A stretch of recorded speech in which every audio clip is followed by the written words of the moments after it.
자, 우리 대전중앙유치원 친구들 안녕하세요. 한 주간 잘 지내셨죠? 오늘은 씩씩한 김반성 목사님입니다. 한 주간 잘 지내셨죠? 오늘 또 목사님과 함께 하나님 말씀 잠깐 생각해 볼 거예요. 오늘 생각해 볼 하나님 말씀은 지난주에 이어지는 내용이에요. 우리 출애굽기 20장 12절부터 17절까지 말씀 함께 같이 볼 텐데요. 지난주 말씀과 동일한 내용인데 우리 친구들 귀 쫑긋하고 한번 잘 들어볼 수 있죠? 우리 함께 같이 들어볼까요?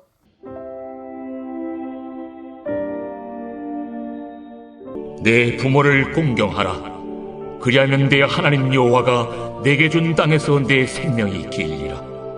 살인하지 말라. 간음하지 말라. 도둑질하지 말라. 내 이웃에 대하여 거짓 증거하지 말라. 내 이웃의 집을 탐내지 말라. 내 이웃의 아내나 그의 남종이나 그의 여종이나 그의 소나 그의 낙이나 무릇 내 이웃의 소유를 탐내지 말라. 자, 오늘은 지난주에 이어서 십계명 두 번째 돌판에 쓰여진 내용을 계속해서 생각해 볼 거예요. 하나님께서 이스라엘 백성들을 애굽에서 구원해 내시고 이스라엘 백성과 특별한 관계를 맺으셨다는 것 여러분 기억나시나요? 하나님은 이스라엘 백성들의 하나님이 되어주셨고 이스라엘 백성들은 하나님의 백성이 되었어요. 이렇게 하나님과 이스라엘 백성들이 특별한 관계가 되었기 때문에 하나님께서는 이스라엘 백성들이 하나님의 백성다운 모습으로 멋지게 살기를 원하셨어요. 그래서 하나님의 백성들이 지켜야 되는 특별한 내용들을 말씀해 주시기 시작하셨던 거예요.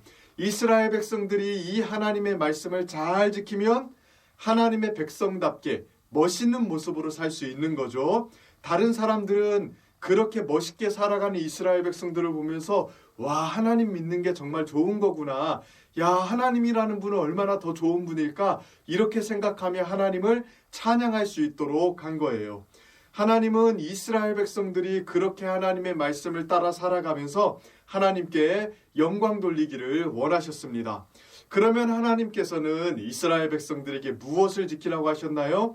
사실은 성경에 있는 모든 내용이 하나님께서 우리에게 주신 말씀이에요. 근데 하나님께서는 이 모든 말씀을 10가지로 줄여서 우리에게 말씀해 주셨어요. 아주 핵심적인 것을 말이죠. 그것을 가리켜서 뭐라고 이야기한다고 했죠? 맞아요. 십계명이라고 이야기한다고 했어요. 그리고 이 십계명을 하나님이 주실 때에 두 돌판에 써주셨는데 첫 번째 돌판에는 하나님을 사랑하는 것과 관련된 1계명부터 4계명까지 쓰여져 있고요. 두 번째 돌판에는 이웃을 사랑하는 것과 관련된 5계명부터 10계명까지의 내용이 쓰여져 있어요. 이 10계명을 다 외우는 친구들도 있을 것 같은데요. 자, 하나님을 사랑하려면 지켜야 되는 4가지 우리 그때 배웠었는데 여러분 기억나나요? 첫 번째가 하나님 외에는 다른 것을 섬기지 않는다.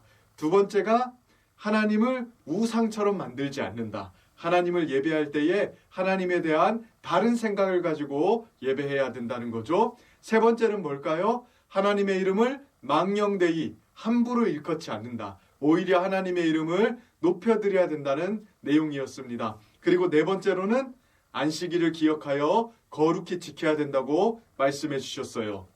또 두 번째 돌판에 있는 내용은요. 이웃을 사랑하는 것과 관련된 내용이에요.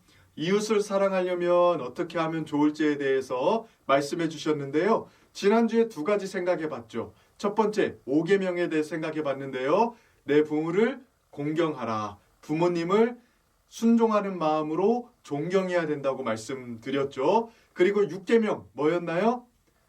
살인하지 말라는 거였어요. 자, 오늘은요. 이 5계명과 6계명 다음에 뭐가 나올까요? 7계명부터 생각해 볼 거예요. 7계명과 8계명 이 2가지를 생각해 볼 텐데요. 자, 7계명이 뭘까요? 맞아요. 간음하지 말라는 거예요. 하나님은 이 간음하지 말라는 말씀을 통해서 하나님의 백성들이 건강한 가정을 이루어서 하나님 앞에 올바르고 깨끗하게 살기를 원하셨어요. 하나님께서는 원래 한 명의 남자와 한 명의 여자가 만나서 사랑하여 결혼함으로 가정을 이루도록 하셨어요. 그리고 이 한 명의 남자와 한 명의 여자가 결혼해서 가정을 이룰 때에 그 가정에 아이를 주심으로 그 아이도 하나님의 사람으로 아름답게 자라날 수 있도록 하신 거예요. 그런데 간음이라는 건 뭐냐면 한 남자와 한 여자가 사랑해서 가정을 이루는 것을 깨트리는 모든 것을 가리켜서 간음이라고 이야기를 해요. 한 남자와 한 여자가 결혼해서 가정을 이루고 그 가정 안에 아이를 키우면서 살아야 되는데 그것을 깨트리는 수많은 것들이 세상에 굉장히 많아요. 자, 예를 들면 한 남자와 한 여자가 결혼을 해서 가정을 이루어야 되는데 한 남자가 여러 명의 여자들과 결혼하는 거예요. 이것도 간음이에요.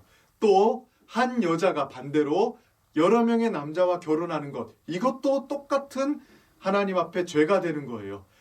또 뿐만이 아니라 한 남자와 한 여자가 결혼하기로 약속하고 같이 살아가는데 이 결혼의 관계를 깨트리는 것도 간음이라고 성경에서 이야기를 해요.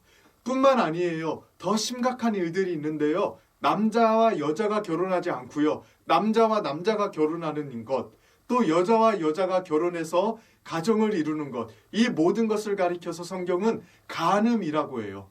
하나님이 정하신 질서가 있어요. 남자와 여자가 만나서 사랑해서 가정을 이루는 것, 그것이 하나님이 정하신 질서인데 이 질서를 따르지 않고 깨트리는 모든 것을 가리켜서 간음이라고 이야기를 하는 거예요. 한 남자와 한 여자가 만나서 가정을 이루어서 결혼을 할 때 우리는 그때 행복하게 살 수 있어요. 그리고 하나님을 기쁘시게 하는 삶을 살 수 있고요. 또 뿐만이 아니라 그렇게 가정을 이루어야 하나님이 원하시는 일을 이루어드리며 살아갈 수 있어요. 오늘날 이렇게 가정이 깨트려지는 일들이 많이 있는데 우리 친구들은 하나님의 말씀을 마음에 간직한 채 하나님의 뜻을 따라서 장차 살아가는 친구들 되기를 바랄게요. 자, 이제는 8번째 계명이에요. 자, 8번째 계명 뭘까요? 도둑질하지 말라예요. 여러분, 도둑질이 뭘까요? 맞아요. 다른 사람의 것을 훔치는 것을 가리켜서 도둑질이라고 이야기해요. 하나님은 이렇게 다른 사람의 것을 허락을 받지 않고 내 마음대로 훔치는 것을 죄라고 이야기하신답니다. 그런데 우리 친구들, 이 도둑질의 종류가 굉장히 많다는 것 아시나요? 우리는 다른 사람의 물건을 가져오면 그것만 도둑질이라고 생각을 하잖아요. 근데 사실은요, 그렇지 않아요. 도둑질이라는 것은 굉장히 많아요. 자, 여러분 한번 생각해 보세요. 도둑질을 사람들이 왜 할까요? 맞아요. 내가 뭔가를 갖고 싶어서 그렇게 하는 거죠. 그 도둑질을 해서 내가 좋아하는 것을 얻을 수 있기 때문에 다른 사람의 것을 훔치는 것 아니겠어요? 그러면 도둑질을 당하는 사람은 어떨까요? 도둑질을 당하는 사람은요, 대부분 자기가 도둑질을 당한지 몰라요. 도둑이 들어올 때 나 오늘 몇 시 몇 분에 그 집에 도둑질하러 갈 테니까 준비하고 있으세요. 이렇게 말하고 도둑질하는 사람이 있나요? 없죠. 몰래 살금살금 들어가서 다른 사람 모르게 싹 훔쳐온다고요. 이것이 도둑질 아니겠어요? 그러니까 도둑질을 당하는 사람은 자기도 모르게 자기가 소중하게 생각하는 것을 빼앗기는 거예요. 그러니 도둑질이라는 건 뭐냐면 서로 이야기한 적도 없고 서로 상의한 적도 없는데 다른 사람의 것을 쓱 빼앗는 것. 그것으로 인해서 빼앗는 사람은 자기가 원하는 걸 얻지만 빼앗긴 사람은 자기가 소중히 여기는 것을 빼앗기는 거예요. 그게 도둑질이에요. 근데 어떤 경우에는요, 몰래 빼앗지 않고요, 힘으로 콱 빼앗는 경우도 있어요. 그건 역시 도둑질이에요. 필요한 게 있으면 주세요라고 해야 되는데, 아니면 너가 필요하구나, 내가 이거 줄게, 가질렴? 이렇게 말해야 되는데 이런 것도 없이 그냥 힘으로 빼앗는 것, 이것도 도둑질이에요.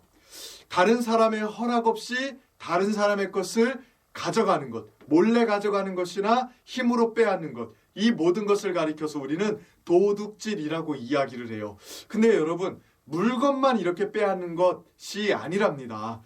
어떤 경우는 시간을 이렇게 빼앗는 경우도 있고요. 어떤 경우는 아이디어를 훔치는 경우도 있고요. 어떤 경우는 기술을 훔치는 경우도 있어요. 또 다른 사람의 힘을 부당하게 빼앗는 경우도 있어요. 이 모든 것을 가리켜서 도둑질이라고 이야기를 해요. 물건을 훔치지 않았어도요, 그 사람이 가지고 있는 다른 모든 것을 허락 없이 몰래 혹은 힘으로 빼앗는 것은 다 도둑질이에요. 그러니 우리 친구들, 다른 사람의 것을 대할 때는 어떻게 하면 좋을까요? 다른 사람을 존중하는 마음으로 허락을 받아야겠죠. 무엇인가가 필요할 때 그 필요한 것을 다른 사람에게 구해야 돼요. 허락을 받아야 돼요. 그것이 없이 몰래 가져가거나 힘으로 빼앗으면 그것은 하나님께서 기뻐하시는 것이 아니에요. 또 무엇보다도 여러분, 필요한 것이 있을 때는 가장 먼저 하나님께 구해야 돼요.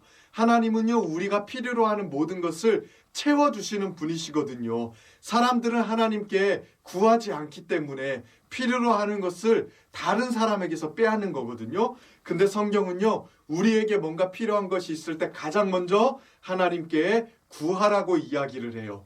우리 친구들, 다른 무엇보다도 하나님께 구하는 친구들 되기를 바랄게요. 부족하지 않게 우리 주님께서 우리 친구들을 채워주실 거예요. 또 다른 사람의 것을 가져와야 될 때는 다른 사람을 존중하는 마음으로 허락을 받는 것이 그 사람을 사랑하는 방법이랍니다. 우리 친구들, 그렇게 다른 사람을 존중하고 배려하는 친구들 되기를 주님의 이름으로 축복합니다. 우리 이 시간 함께 같이 기도할까요? 자, 우리 바른 자세로 한번 기도해 봅시다. 오늘 또 믿음, 기도 무릎. 자, 소망, 기도 손.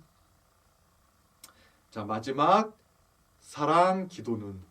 목사님이 기도할게요.